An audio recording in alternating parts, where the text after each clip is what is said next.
ሰላምታና በብዘለኹም ወይብጻሕኹም እዚ ቀለም ቋንቋ እዩ።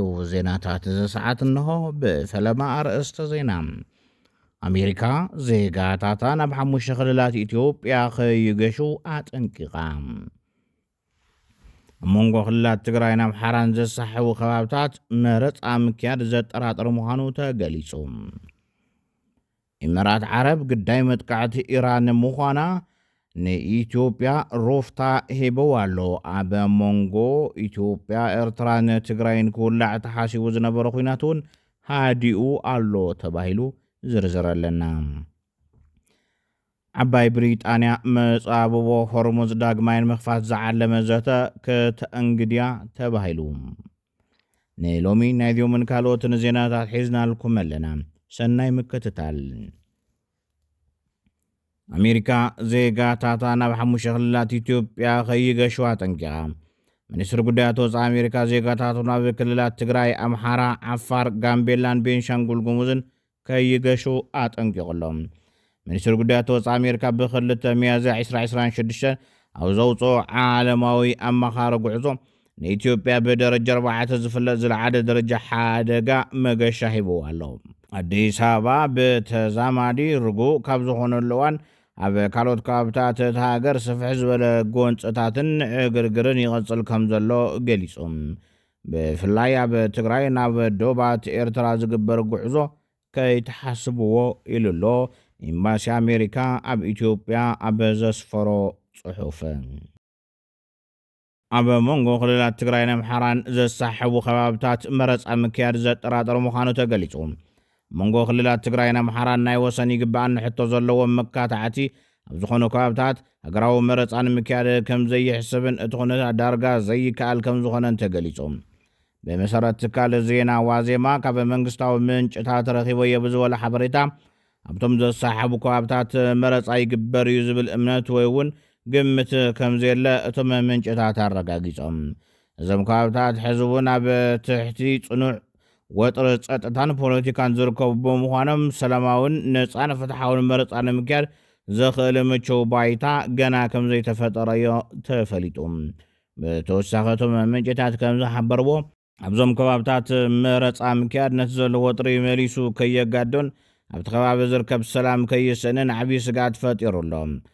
እቲ ጸብጻብ ከም ዘመላኽቶ ንሕቶታት ወሰን ይግባአኒ ሰላማዊ መፍትሒ ንምሃብ ዝግበር ዘሎ ምንቅስቓስ ኣብ ከይዲ ዝርከብ ብምዃኑ መረፃ ቦርድ ኣብዞም ካብታት መረፃ ንምክያድ ዘለዎ ትልሚ ዳግም ርእይቶ ክግበረሉ ከም ዝኽእል ይግመት ኣሎ። በዚ ምኽንያት ድማ እዩ ኣብዞም ካብታት ዝርከቡ ህዝቢ ኣብ ዝመጽእ መረፃ ክሳተፉ ይኽእሉ ኣይኽእሉን ዝብል ጉዳይ ገና ምላሽ ዘይተረኸቦን ኣብ ዓብዪ ጥርጣረ ዝወደቐን ኮይኑ ዝቕጽል ዘሎ።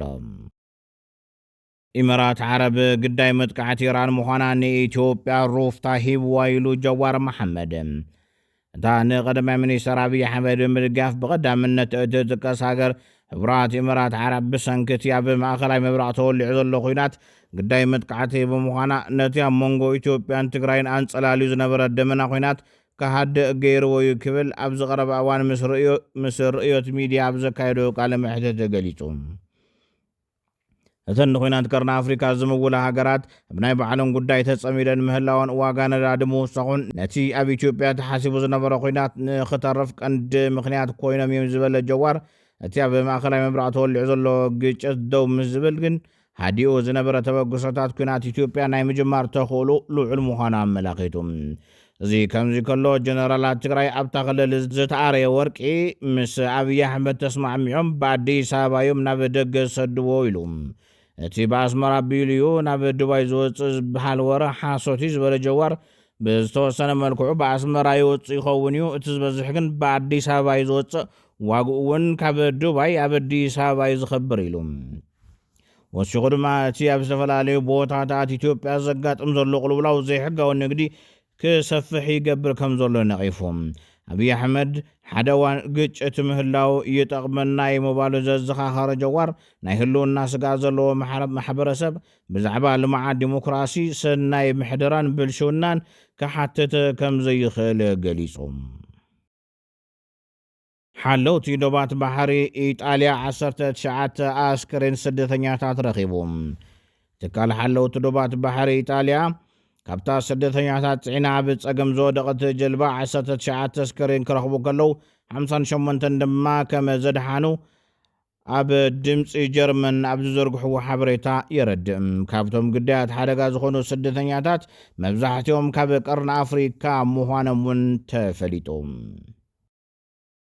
ኣብ ቦርኪና ፋሶ ኢብራሂም ትራውሬ ቅድሚ 3 ዓመት ስልጣን ካብ ዝሕዝ ንድሓር ልዕሊ 1800 ሰባት ከም ዝተቐተሉ ሂውማን ራይትስ ዎች ገሊፆም። እቲ ትካል ዘውፅኦ ጸብጻብ ኣብ መንጎ ጥሪ 2023 ንሓሴ 2025 ኣቆጣፅራ ፈረንጂ ኣብ ዘጋጠሞ 57 ጎንፅታት ብዓሰርተታት ዝቑፀሩ ህፃናት ዝርከብዎም 1837 ሲቪላት ከም ዝተቐተሉ፣ እዚ ድማ ገበናት ኩናትን ገበናት አንጻር ሰብኣውነትን ዘጠቓለለ ምዃኑ ኣመላኺቱ።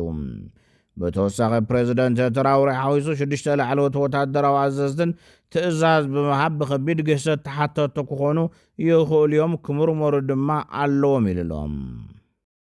ዓባይ ብሪጣንያ መጻብቦ ሆርሙዝ ዳግማይ ንምኽፋት ዝዓለመ ዘተኸተት ተኣናግድ እያ። ኣብቲ ዓባይ ብሪጣንያ ተኣናግዶ ብኦንላይን ዝካየድ ዋዕላ ኣስታት 30 ሃገራት ዝሓቆፈ ጥምረት እቲ ኣገዳሲ መስመር መራኽብ ዳግማይ ንምኽፋት እንታይ ዓይነት ዲፕሎማስያውን ፖለቲካውን ሰጉምትታት ክውሰዱ ከም ዝኽእሉ ክዝትዮ ትፅቢት ይግበር። ኢራን ነቲ ብኣሜሪካን እስራኤል ዝካየድ ዘሎ ኩናት ምላሽ ንምሃብ ኣብቲ መጻብቦ ንዝርከባ ሓያሎ መራኽብ መጥቃዕቲ ብምፍጻማ ሰደድ ጸዓት ብከቢድ ተጸልዩ ከም ዘሎ ይፍለጥ። ክቡራት ተኸታተልትና ንሳዕ ዝሓዝናዮም ዜናታት ነዞም ተኸታተልኩሞም ይመስሉ ነይሮም። ንመከታተልኩም ኣመስጊና ሰላም።